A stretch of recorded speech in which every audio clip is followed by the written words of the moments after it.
person interesting that visited China recently is John Mearsheimer. Mm. So he was, I believe, invited by Tsinghua Yeah. University to give a speech, Mm. and then followed with some panel discussions.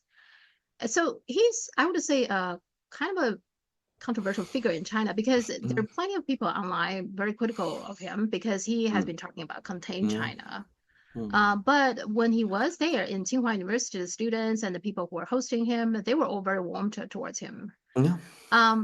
I think part of it is he believes that containing China is necessary for the U.S., but he also not blaming China for what China Yeah. is doing, building up Yeah. its military, its industry, those sort of things.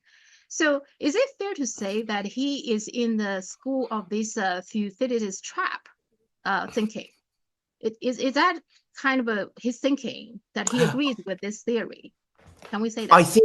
I think he is a more sophisticated thinker than be simply following mechanically the Thucydides trap type thing. By the way, I mean, I should say something. I mean, we discussed Mearsheimer some time ago, Mm-hmm. and the important thing to say about Mearsheimer is he has a theory of international relations, and I've explained why I don't agree with his perspectives on the relationship between China. I think he doesn't, I think, understand that there are differences between China and the way in which the European powers behave and have historically behaved. I think he assumes that the whole world works in that kind of way, and I think it doesn't.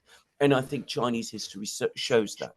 But he has none of that antagonism to a country. It's just that he thinks that in international relations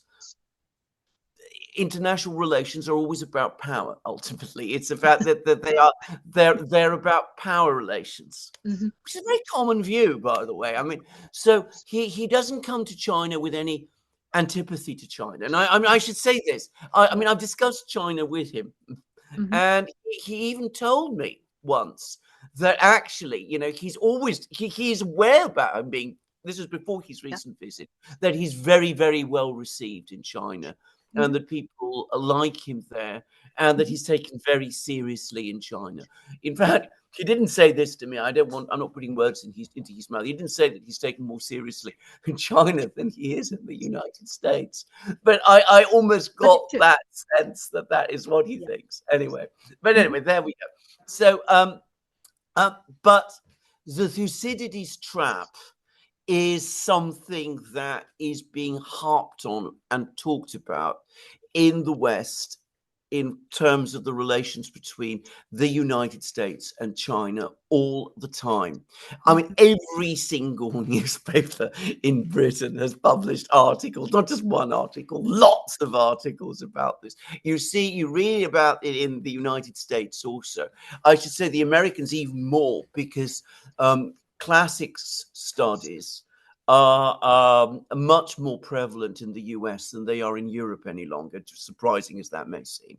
But lots of Americans, especially Americans in the military for some reason, seem to be very familiar with and very interested in ancient Greek and Roman history and what the ancient Greek and Roman philosophers and historians wrote. So before you there is a go on. First of all, sorry to interrupt you. Can you explain what Thucydides trap is? Yeah, I will, absolutely. Let me explain exactly what it is. So this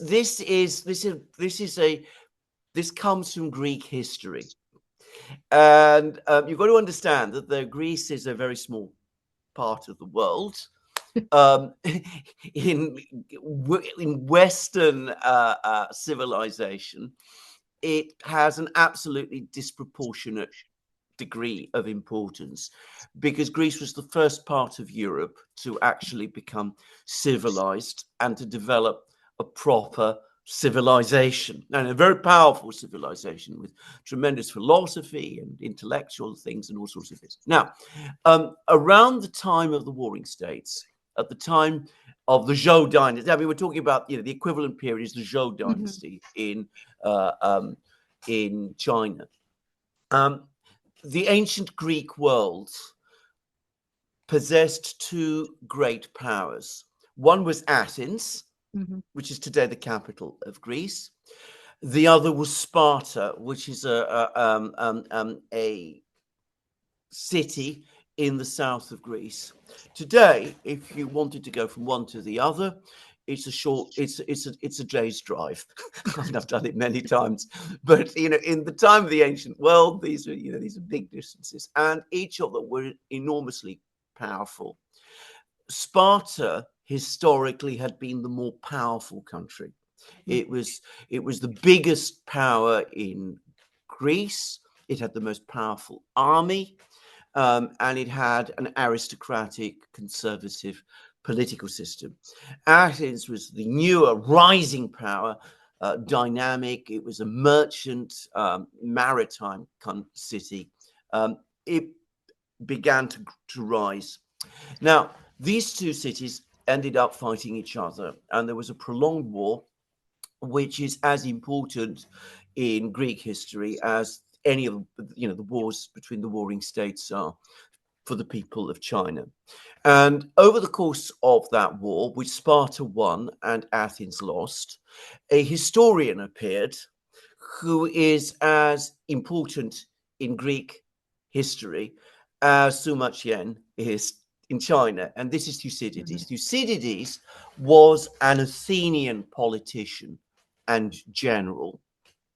He was a commander of the Athenian forces. He was defeated by the Spartans. He went into exile, and he decided that he would write the history of the war.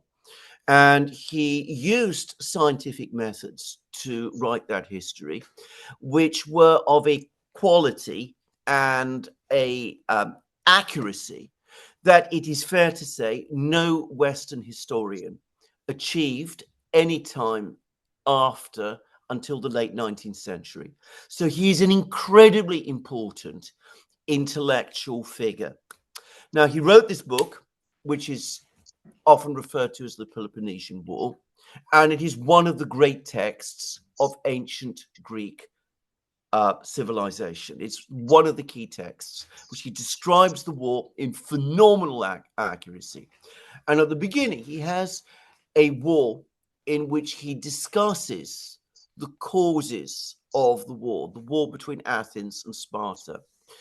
And he then gives a long list of the various things that the Athenians and the Spartans argued about, what the one did and what the other did and what they didn't agree with, and all of which eventually led to the war. And then he has this very famous passage in which he said that these are the reasons why these countries said they went to war, but the underlying reason was the growth of Athenian power and the fear this caused in Sparta.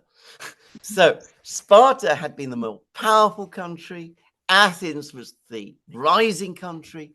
The Spartans saw Athenian power increase. That made them afraid, and this led to the war. Now, many people in the West, in fact, it's not just many people, it's the predominant view in intellectual circles, believe that Thucydides was writing a history in which he wanted to set out universal rules about human affairs. And what he was saying was that in a situation where there are two powers, one is rising relative to the other, that is going to inevitably result in a crisis, and that will lead to a war between the two.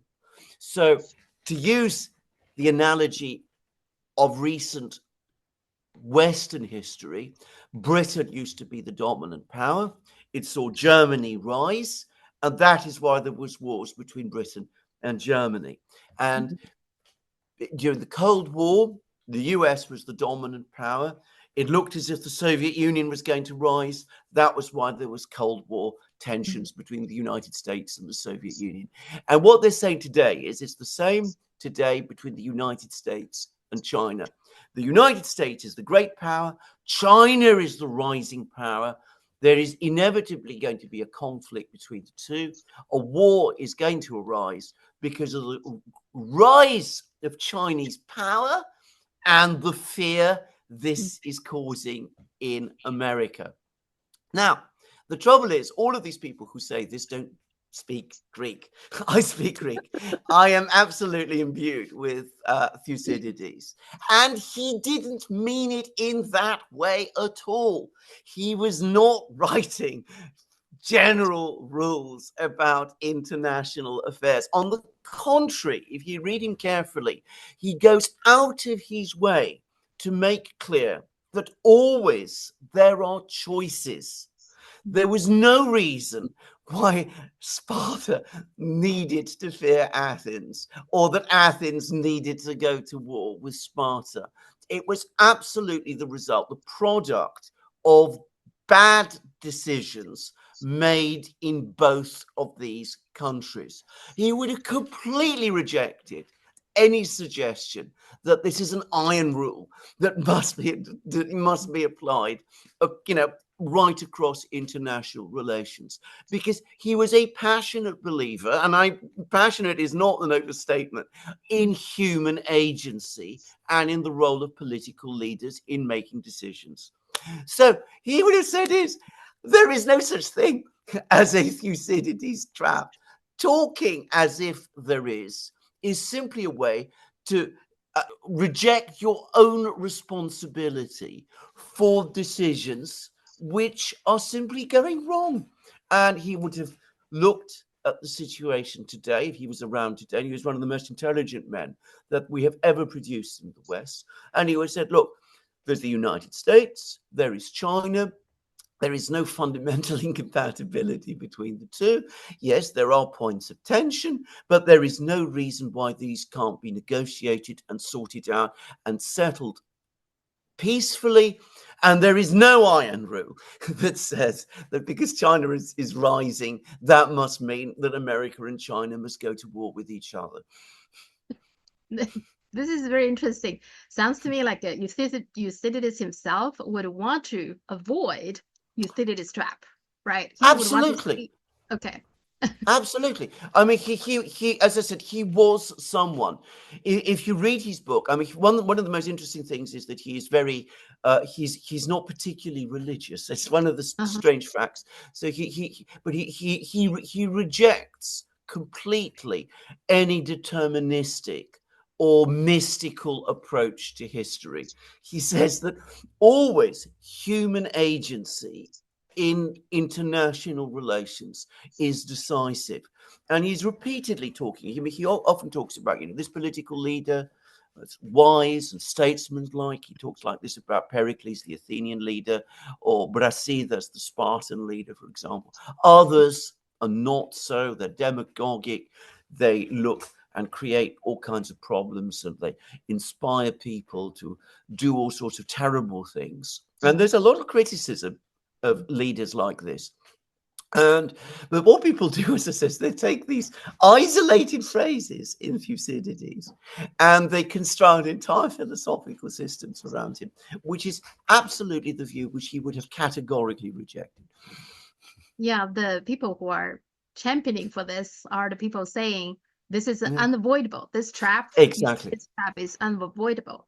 Whereas he himself wants to see things happen differently to avoid that trap. So that's very ironic. I find it very interesting. It is extremely ironic because a lot of the people who say that we are in a Thucydides trap and that a conflict between China and the United States is unavoidable. This is the thing to understand, is that they want a conflict between the United States and China. And they're using Thucydides to say, well, whether you want it or not, it's going to happen. I mean, that's what they're doing. Yeah. Which isn't true. It's not what he said at all. Yeah. Well, then Mearsheimer's view then seems like agrees with it somewhat, but then he thinks the way to avoid that is to contain China, to not let China continue to rise, right? That's his solution. Yes.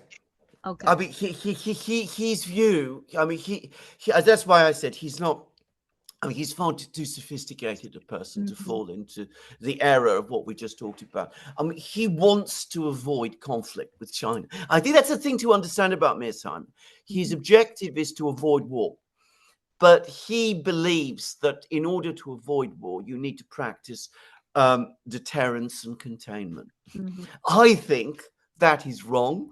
The way to avoid conflict and war is, on the contrary, to practice cooperation and friendship. And I think that is, by the way, much closer to Thucydides' thinking than to one of these nonsense people who invented the Thucydides trap. It's very interesting. Okay, now finally it's clear to me. All right.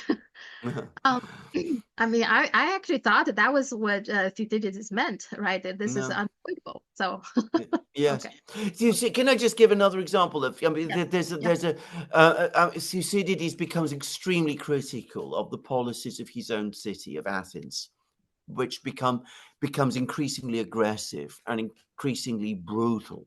And there's a very famous incident which he describes in great detail, in which the Athenians crush an island city called Melos, because Melos rebelled against them, and the Athenians came and they killed all the men and they sold all the women and children into slavery. And I mean, it's clear that he's profound. If you read it, he's profoundly shocked by it. He thinks this is terrible and cynical thing. Anyway, he gives the Athenians a quote when they're explaining what they're going to do to the Melians, in which the Athenians tell the Melians that of men we know and of the gods we believe, that the strong do as they will and the weak do as they must. And many people assume that this was Thucydides' own belief. Absolutely not. He's criticizing this because, of course, it's this policy of increasing aggressiveness and brutality that Athens follows, promoted by political leaders in Athens, that he strongly criticizes, which eventually turn the whole of Greece against Athens and lead to its defeat. So again, this isn't, people are not reading him correctly. Yeah.